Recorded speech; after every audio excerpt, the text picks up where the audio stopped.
Welcome to the Man of Recaps. This is The Hobbit Trilogy. Years before The Lord of the Rings, Frodo's uncle Bilbo Baggins went on his own grand adventure. This is that story. The first movie is an unexpected journey where we meet a younger Bilbo Baggins whose quiet, peaceful life is interrupted by Gandalf the Grey coming to recruit him for an adventure. Like any self-respecting hobbit, Bilbo has no interest in adventures, but Gandalf doesn't take no for an answer and invites 13 dwarves over for a dinner party where they eat all Bilbo's food. The leader of these dwarves is Thorin Oakenshield, and they bust out some sick a cappella skills to tell the tragic story of their long-lost home. Far away at the Lonely Mountain was the dwarven kingdom of Erebor. It was a nice happy place, and the dwarves here were stinkin' rich. But hoarding that much gold attracts unwanted attention, and one day a dragon attacked! Yes, Smaug made the mountain his home and kicked the dwarves out. They've been on the run ever since. So now it's time to take their homeland back. But of course 13 dwarves can't kill a dragon on their own, but they just found the key to the secret back door, so they can sneak in and steal the Arkenstone, the super magic gem that'll unite the dwarf clans. For this mission though, they'll need an expert burglar, and that's where Bilbo Baggins comes in, as hobbits are naturally stealthy. Bilbo turns them down once again, but the next morning he has a change of heart. He figures an adventure sounds kind of fun. Soon though, they're captured by 3 trolls who are going to eat our dwarves for dinner. It's Bilbo Baggins who talks their way out of it, giving them different ideas on how to cook dwarves to stall for time. And soon the sun rises, which, wow, turns the trolls to stone. As a quest reward, they all get magic swords, including the mini sword Sting, which Bilbo would eventually pass down to Frodo. But now we get a visit from another wizard. It's Radagast the Brown. He's kind of a hippie nature guy who's investigating a necromancer living in Dol Guldur. Radagast, bro, this isn't in the books. I don't have time for this. But Gandalf, didn't you hear we're stretching this out to 3 movies?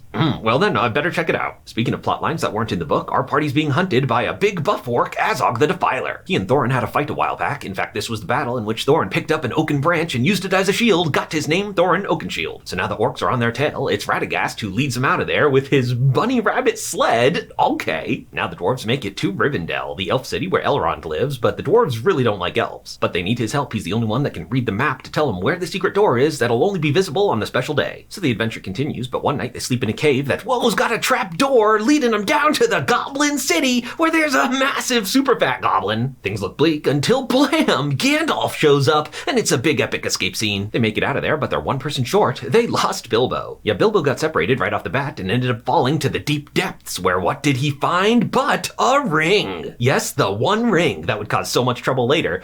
For now though, Bilbo puts it in his pocket. But also down here is the ring's current owner. It's Gollum. Now Bilbo's not much of a fighter and Gollum hasn't had company in a very long time, so they decide to play a game of riddles. Bilbo wins, Gollum will show him the way out. If he loses, Gollum will eat him. So it's some fun times, riddles in the dark, but at the end Bilbo can't think of another one. He reaches in his pocket and asks, "What's in my pocket?" There's no way that counts as a riddle, but Gollum lets it slide and he loses. But when he finds out it's the ring in his pocket, he's real mad now. As Bilbo runs away, he accidentally puts the ring on and finds out it makes him invisible. He goes in for the sneak attack, but Gollum is so pathetic Bilbo can't bring himself to kill him, so he leaves Gollum alive, a choice that would eventually save the fate of Middle-earth. So Bilbo catches up with the dwarves, like, what do you guys mean? I was here the whole time. But now Azog catches up with the dwarves, and it's time for him and Thorin to have their epic rematch. But this time Thorin gets knocked out immediately. So it's up to the Hobbit, Bilbo Baggins, to save him, and he doesn't stand a chance. But he buys enough time for the Eagles to come in. Yes, Gandalf's got those guys on speed dial. So the Eagles fly our crew to safety. Goodbye, thank you, Eagles. Too bad you couldn't have flown us a little bit farther, though. The mountain's like a 30-minute flight for you, month-long walk for us. Now it's the second movie, The Desolation of Smaug. It starts right off with our dwarves being chased by a giant bear monster, but turns out it's a werebear named Beorn, who's kind of a nice guy. But now Gandalf leaves the party to go do important wizard business. Long story short, he goes to check out this necromancer, which turns out is Sauron himself, and he ends up captured. Now our dwarves make their way through Mirkwood Forest, which is a cursed forest. They get totally lost. And even worse, it's full of giant spiders. But wait, who's this coming to save them?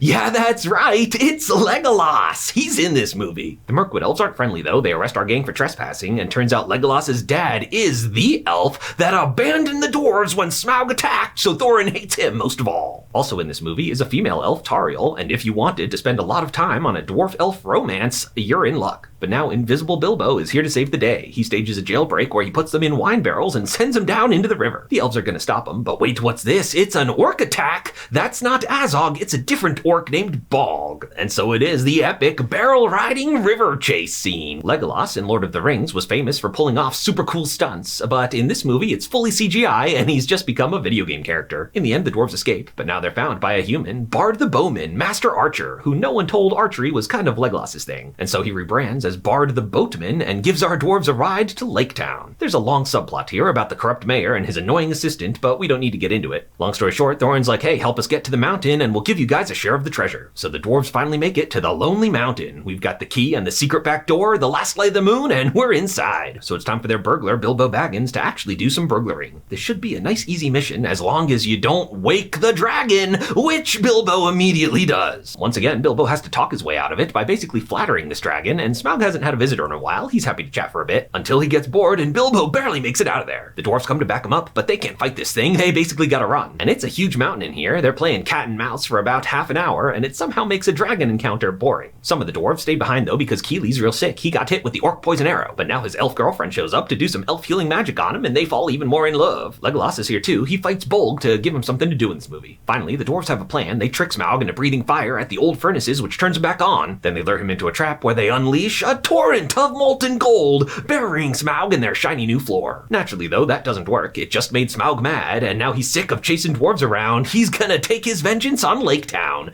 Oops. So now it's time for the final movie, the Battle of the Five Armies. It starts right off with a dragon attack. Yeah, burninating this whole town. Lake Town's only hope is our master archer, Bard the Bowman. Turns out his grandpa was the one who tried to shoot the magic arrow at Smaug the first time, and everyone thought he missed. But turns out he hit Smaug, he knocked a scale loose, so now there's this one weakness, and he uses the magic arrow, wham, boom, slayed a dragon. So with Smaug defeated, the dwarves get their home back, and now Thorin is filthy stinkin' rich. But now that he's rich, Thorin kind of becomes a huge douchebag, and not just normal douchebaggery, magical douchebaggery called dragon sickness. The survivors of Lake Town come in like, hey man, you promised us some of the gold, but Thorin's like, I'm not giving you any, not one coin. But now the elves roll up too, because Legolas's dad wants a special necklace in there, and he's willing to fight for it. Meanwhile, Gandalf is still in wizard jail, but now who's coming to bust him out? It is Lady Galadriel. Yes, she's going to be a main character in the upcoming Amazon series, The Rings of Power, and she's one of the strongest people in Middle-earth. But she's outnumbered because the Nazgul are here. But now she gets backup from Elrond himself and a pre-evil Sauron the White. So it's an epic fight scene with the heaviest hitters in all of Lord of the Rings lore, which is cool, but you know, kind of feels like fanfiction. In the end though, Sauron himself shows up, and Galadriel's gotta go all dark side to blam! Banish his butt back to Mordor. With his subplot done, Gandalf rejoins the movie, and speaking of irrelevant plots, there was a whole thing where Bilbo found the Arkenstone, but this doesn't go anywhere. But now we're ready for a big battle. It's like 1,000 elves versus 13 dwarves. Thorin's ready to fight him, but it's like, bro, you in what army? This army! Cause now an army of dwarves show up. Yeah, they heard the dwarves retook the mountain. It's like, yeah, cuz we're here to help. And so these elves and dwarves are about to kill each other over a misunderstanding when, what's this? Azog the Defiler rolls up with an orc army! The dwarves and elves put their beef on hold as they team up to fight the orcs. Yeah! I don't want to tell Azog his business, but if he had waited like 20 minutes,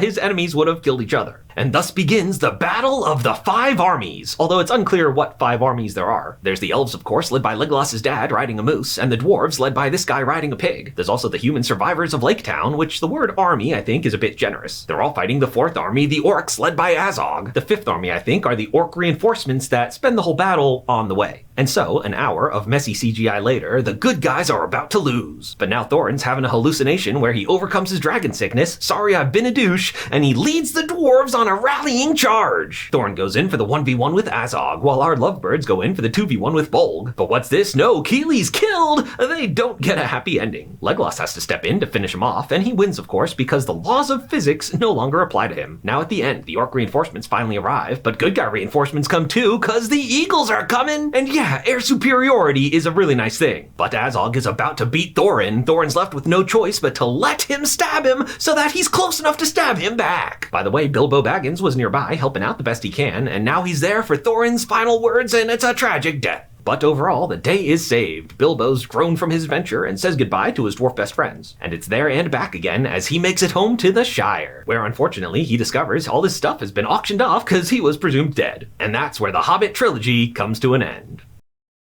If you like this recap, hit that subscribe button for more of the best recaps of TV and movies.